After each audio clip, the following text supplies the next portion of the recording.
Hello friends, welcome back to analysing stock market. तो आज हम बात करने वाले हैं भारत इलेक्ट्रॉनिक्स के बारे में और उसका स्टॉक एनालिसिस करने वाले हैं 13 दिसंबर 2021 के लिए। तो चलिए अब हम जाते हैं सीधा हमारे चार्ट पे।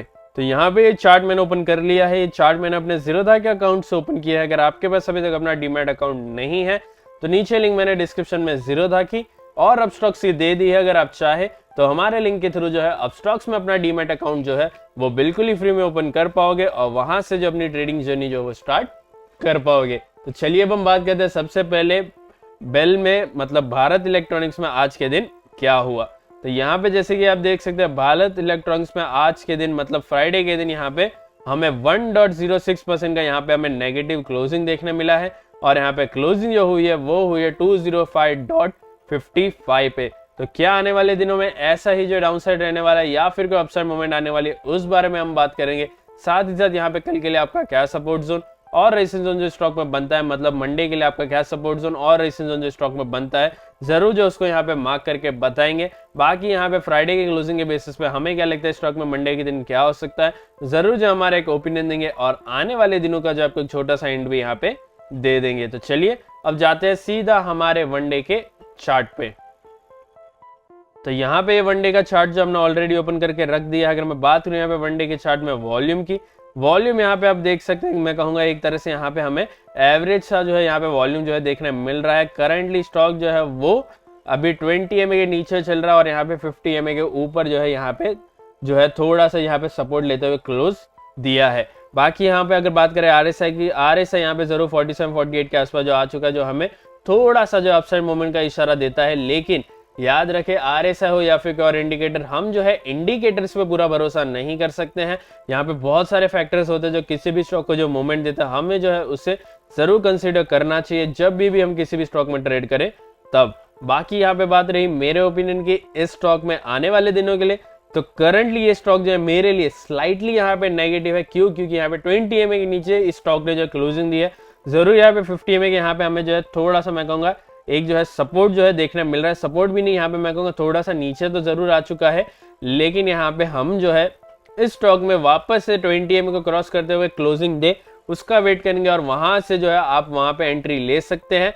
फिर वहां पे जो है आपको वापस एक अपसाइड मूवमेंट देखने मिल सकता है। करंटली स्टॉक जो है हमारे लिए आने वाले दिनों के लिए नेगेटिव है। आपको क्या लगता है स्टॉक में क्या हो सकता है, हमें जरूर कमेंट करके बताना। लेकिन अगर आपने जो हमारे चैनल को अभी तक सब्सक्राइब करके नहीं रखा है तो अभी के अभी जो हमारे चैनल को सब्सक्राइब कर ले, साथ ही साथ जो है बेल आइकन को भी दबा दे, क्योंकि हम जो है आप सभी के लिए एवरी डे 4 वीडियोस मतलब 4 स्टॉक से जो है एनालाइज करके लाते हैं। और यहाँ पे नेक्स्ट डे और आने वाले दिनों में जो स्टॉक में क्या देखने मिलने वाला है पूरा का पूरा यहाँ पे आपको जो है चार्ट के बेसिस पे समझाने की कोशिश करते हैं। जिस तरह से हमने अभी आपको कहा हमारा जो है ओपिनियन आने वाले दिनों के लिए, वैसे चलिए देखते हैं सपोर्ट जोन और रेजिस्टेंस जोन स्टॉक में मंडे के लिए क्या बनता है। तो चलिए 1 आवर के चार्ट पे।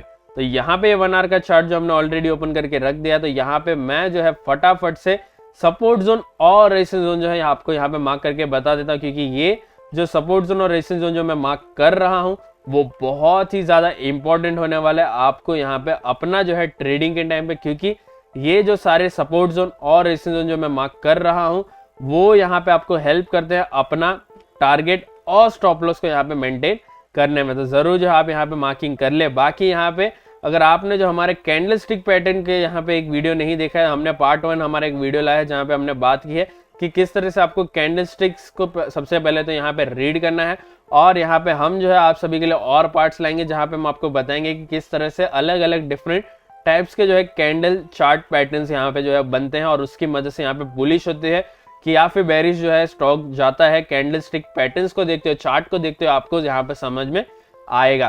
तो चलिए उसको भी आप जरूर देख ले। अब यहाँ पे हमने जो है मार्किंग सारी कंप्लीट कर ली है। बात करते हैं इसके क्लोजिंग की। तो क्लोजिंग यहाँ पे आप देख सकते हैं कहाँ पे हुई है, हमारी 205.70 के आसपास जो क्लोजिंग हुई है। डायरेक्ट सपोर्ट यहाँ पे आता है 202.10 का और यहाँ पे डायरेक्ट रेजिस्टेंस की बात करें 206.20 का यहाँ पे डायरेक्ट रेजिस्टेंस जोन जो है वो आता है। तो याद रखें डायरेक्ट सपोर्ट से डायरेक्ट रेजिस्टेंस का जो एरिया होता है वो होता है नो ट्रेडिंग एरिया।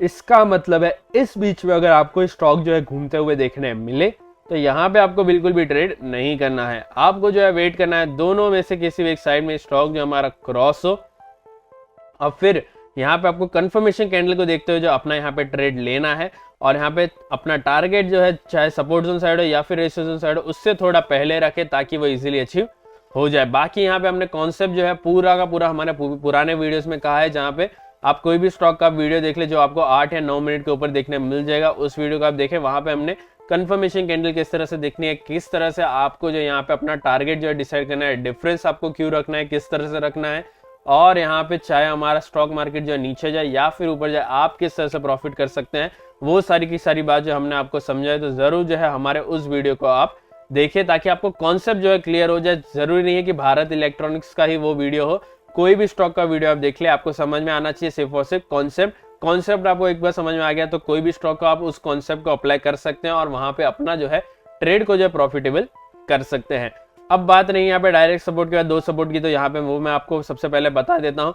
तो डायरेक्ट सपोर्ट के बाद अगला सपोर्ट आता है 197.25 का, उसके बाद का सपोर्ट आता है 194.15 का। तो यहाँ पे मैंने 2 सपोर्ट बता दिया। अब बात करते हैं 2 रेजिस्टेंस जोन की। तो डायरेक्ट रेजिस्टेंस के बाद अगला रेजिस्टेंस जोन आता है 210.05 का, उसके बाद का रेजिस्टेंस जोन आता है 212.65 का। तो यहाँ पे मैंने अब 2 सपोर्ट और 2 रेजिस्टेंस जोन जो आपको बता दिए, जो मंडे के लिए आपके लिए बहुत ही इंपॉर्टेंट होने वाला है, तो जरूर जो है उसको यहाँ पे कंसिडर करते हुए जो अपना यहाँ पे ट्रेड ले।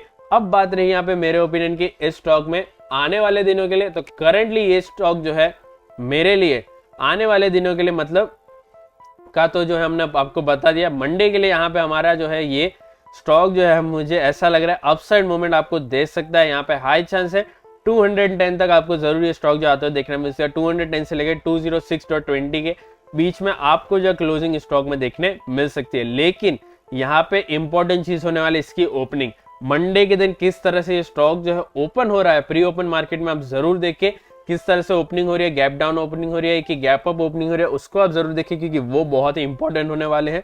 क्योंकि अगर गैप डाउन ओपनिंग हुई तो नीचे स्टॉक चले जाएगा और आपको जो है 202.10 तक आपको स्टॉक जो जाते हुए देखने मिल जाएगा। करंटली फ्राइडे के क्लोजिंग के बेसिस पे हमारा ओपिनियन पॉजिटिव का है। आपका क्या ओपिनियन है हमें जरूर कमेंट करके बताना, और अगर आपको हमारा एनालिसिस पसंद आया है तो कृपया हमारे इस वीडियो को लाइक करें, शेयर करें और हमारे चैनल को सब्सक्राइब करना ना भूलें। Thank you.